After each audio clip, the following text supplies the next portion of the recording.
নমস্কাৰ বন্ধুসকল, এই ভিডিঅ'টো যে দেখিছে বায়েক হিচাপে থকা কিছু দায়িত্ব আৰু কিছু নিয়মৰ এটা অংশ বুলিব পাৰি। মই 500 কিলোমিটাৰ দূৰ যাত্ৰা কৰি তাইৰ ঘৰলৈ গৈছোঁ। যিহেতু তাই এঠাইত বিয়া হৈছে, মই ডিব্ৰুগড় আৰু তাই থাকে গুৱাহাটী। আৰু এয়া দেখিছে এযোৰ ধুনীয়া সাজ মানে তাইৰ কাৰণে বনাই লৈ গৈছোঁ। ইমান যে মৰম লাগিছে আৰু মাক হিচাপে এইখিনি সময়ত উজ্জ্বলতা এটা বেলেগেই হয়। তাইৰ মনৰ হাঁহি ফুৰ্তিখিনি দেখিও ভাল লাগিছে। আৰু সেই বুলি জোঁৱাইক মই অৱহেলা নাই কৰা দেই, তাৰ কাৰণেও কিবা এটা বনাই নিছোঁ। আৰু লগতে সৰু ভণ্টিও আহিছে, লগতে মোৰ মামা মামী তেওঁলোকো আহিছে। দেখিছেনে জোঁৱাইকো বৰ হেণ্ডচাম লাগিছে দেই সেইদিনাখন। তাকো অৱহেলা কৰিব নোৱাৰি নহয়, ফূৰ্তিত ৰাখিব লাগিব দুইটাকে, হয়নে?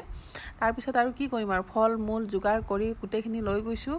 আৰু সৰুকৈ আৰু মানে যিখিনি নকৰিলে নহয় সেইখিনি কৰিছোঁ, তাইৰ ঘৰতেই কৰিছোঁ যিহেতু।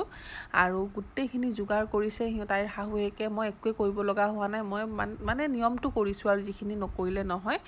আৰু তাইৰ মানে এইখিনি নিয়ম কৰাটো যিহেতু মায়ে এইখিনি নিয়ম কৰিব লাগিছিলে আৰু মা আমাৰ মাজত নাই বৰ্তমান, গতিকে তাইৰ মনৰ হেঁপাহখিনিতো পূৰণ কৰিব লাগিব ন। এজনী মাক হিচাপে এইখিনি সময়ত ফূৰ্তিত ৰখাটো বহুতেই প্ৰয়োজনীয়। মইতো দূৰৰ পৰা গৈ ইমানখিনি কৰিব নোৱাৰিলোঁ, যিখিনি নকৰিলে নহয় সেইখিনি বাৰু কৰিছোঁ। আৰু ভগৱানে আশীৰ্বাদ কৰক, মানে মোকো আশীৰ্বাদ কৰক, যাতে বায়েক হিচাপে থকা দায়িত্বখিনি পালন কৰিব পাৰিছোঁ। মই ইমানখিনিয়ে মানে সুখী আৰু আহিবলগীয়া দিনকেইটাও তাইৰ ভালে কুশলে যাওক, সেইটোৱে মানে কামনা। আৰু আপোনালোকো আশীৰ্বাদ কৰিব দেই। যিহেতু তাই প্ৰথমবাৰ মা হৈছে, এইখিনি সময়ৰ কথাই সুকীয়া, হয়নে? আৰু স্মৃতিবোৰ মানে যাতে সকলোৰে মাজত থাকে আৰু এইবোৰ পিছলৈ যাতে আমি চাব পাৰোঁ, সেইবাবে সৰু সৰুকৈ অকণমান ভিডিঅ' ৰাখি থৈছোঁ।